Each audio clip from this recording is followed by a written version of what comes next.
Hi, Lydia. Welcome. Hi, Rochelle. Glad to be here. It's great to have you. And just before Thanksgiving. Our viewers will probably be seeing this after Thanksgiving, but thank you for taking some time out before Thanksgiving to talk to me about Mary and the Rosary. Thank you. I love Thanksgiving. I'm looking forward to turkey and the trimmings, and very happy to talk to our friends and parishioners whom we miss very, very much about one of the shrines in our church. Yeah, for sure.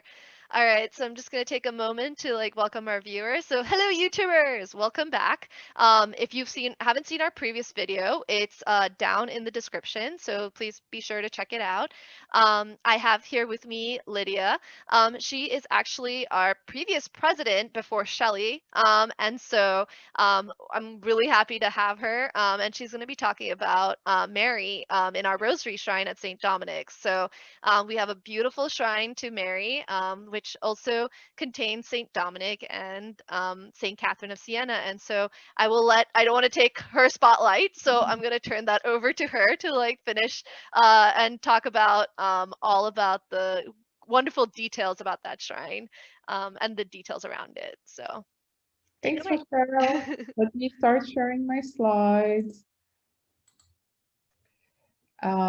So around the perimeter of our church, there are several altars and two shrines. The two shrines are located on the opposite sides of the transept, which is a crossbar. If you think that the nave is the main bar of the cross and the crossbar is the transept. And so on the left side is the shrine of Our Lady of Phoros, and this is where we have the statue of Pietà. And on the right is the shrine of Our Lady of the Rosary, and this is the place where we have a Rosary Group that Rochelle mentioned. So today I will be talking about the shrine of Our Lady of the Rosary. This is a place of prayer and devotion. In our church, we have multiple examples of Marian art, which is an art devoted to the Blessed Virgin Mary. And Marian art is part of the fabric of Catholic tradition through veneration of the Blessed Virgin Mary. We have images in our church of Blessed Virgin Mary giving the rosary to St. Dominic. We have an image of Our Lady of Guadalupe, and many, many others. And Marian art emphasizes the veneration of Mary, the celebration of specific Marian feasts, and also it describes multiple places in the Bible where Mary is mentioned. So on top of the shrine, which is the shrine is built from white oak wood from the Black Forest in Bavaria, and probably has been mentioned by other docents. It was a beautiful carving throughout our church. And so this shrine in the sort of a center at the heart of it is Mary with candles, and on top you see the banner which says, Our Lady of the Rosary, pray for us. On the left and on the right, there are two panels. And the one on the left is very sort of unique.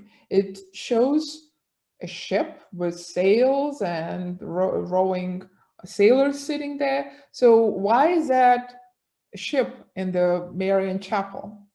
This is because it depicts the Battle of Lepanto, which was a naval engagement that took place on October 7th, 1571, when the fleet of the Holy League, led by the Venetian Republic and the Spanish Empire, defeated the Ottoman Empire in the Gulf of Patras. The Holy League was a coalition of many European Catholic maritime countries and was led by Pope Pius V, who was Dominican. And so in this battle, there were 400 warships. This is the last known battle where the ships were only rowing ships. The Holy League won the battle, and they credited their victory to the Virgin Mary.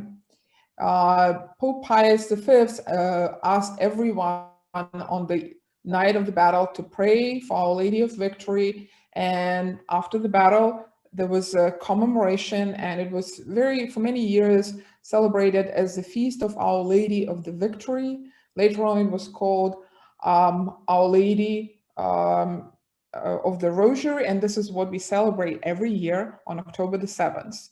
It's the day of Our Lady of the Rosary.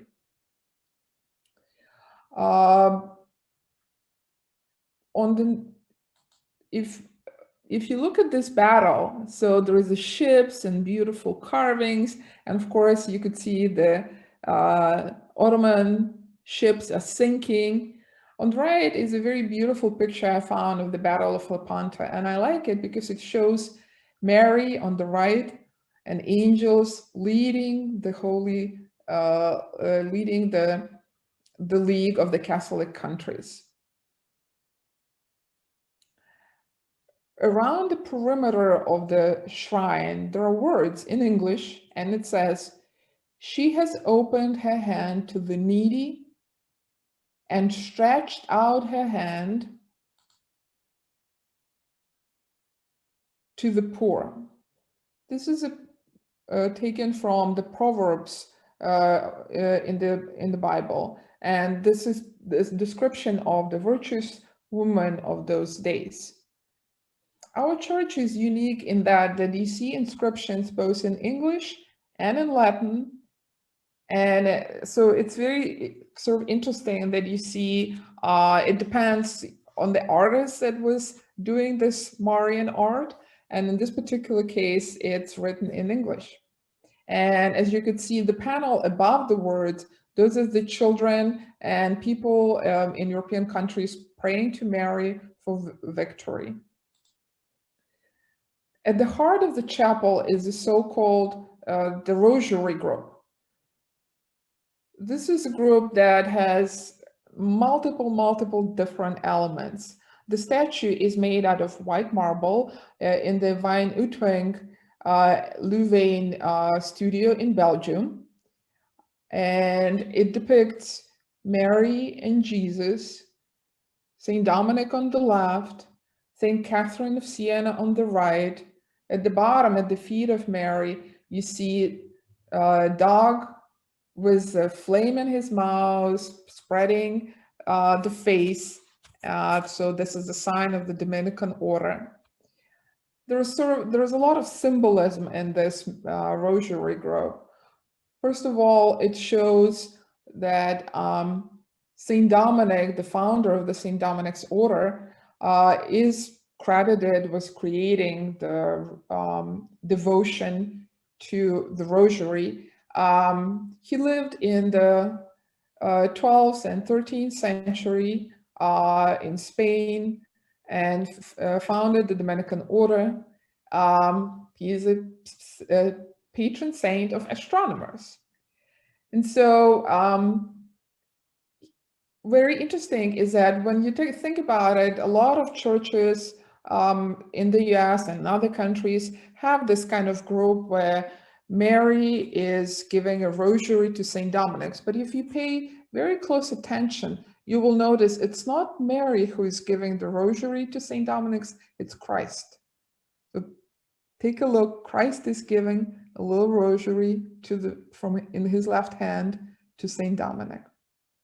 Even though Saint Dominic lived in 13th century, 12th, 13th, Saint Catherine of Siena lived in 15th century in Italy, so they never actually met in real life. They're here, they're emphasizing the devotion to Mary, to rosary. They're talking about Dominican order. Saint Catherine of Siena is known as a doctor of the church because of her influence of the doctrine of the church.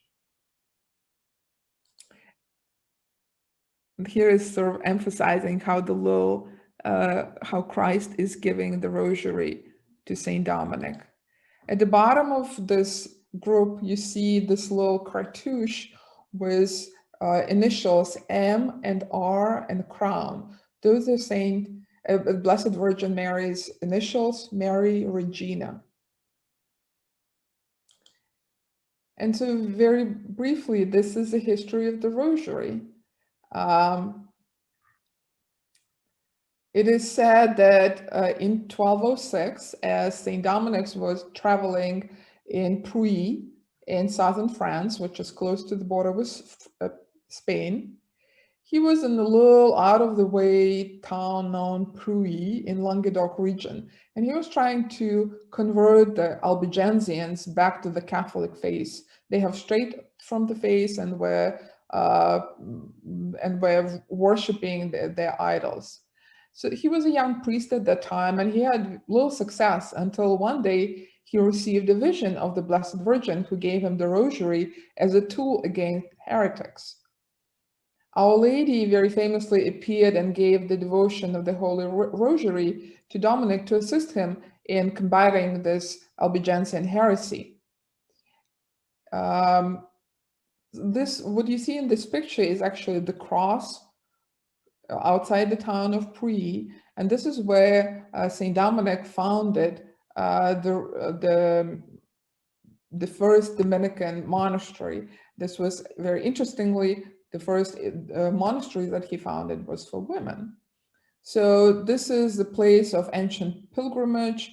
They have Our Lady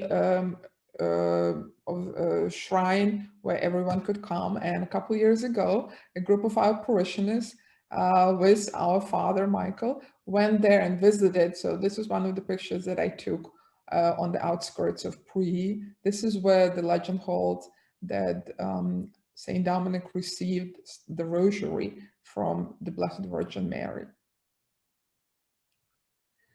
The form of the rosary as we pray today is believed to have been shaped and organized by Dominic, although the use of beads to pray and have a devotional prayer is much older than that. And we know that Buddhists have the same sort of similar praying and meditating.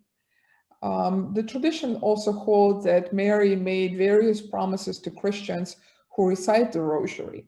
Those who faithfully recite the rosary shall receive many graces, and they shall have during their life and at the end of their death the light of God and the plenitude of his graces, and at the moment of death shall participate in the merits of the saints in paradise.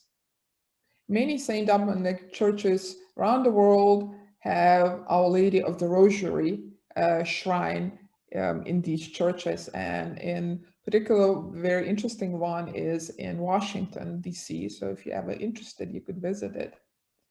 And both at St. Dominic's and in other places, the stained glass windows are showing Our Lady holding Christ child who gives St. Dominic the rosary. I hope you enjoy this shrine, and next time when you come, you could pray and say your devotion at the shrine. Thank you, Lydia. That was very informative. I will, just to clarify a point though, with everyone, the rosary can be used to convert heretics. So hopefully anyone who prays to idols, we can use the rosary as a powerful tool for sure. The Albigensian heresy, though, was about material things, material versus spiritual. So they believed that there was two gods, a material God and a spiritual God.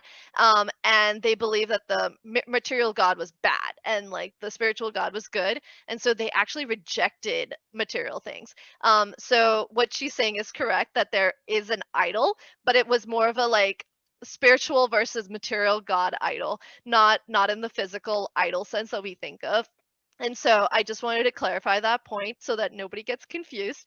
But thank you so much, Lydia, for joining us and for informing us on this whole like legend, well, not legend, the stories around the rosary and how cool it is.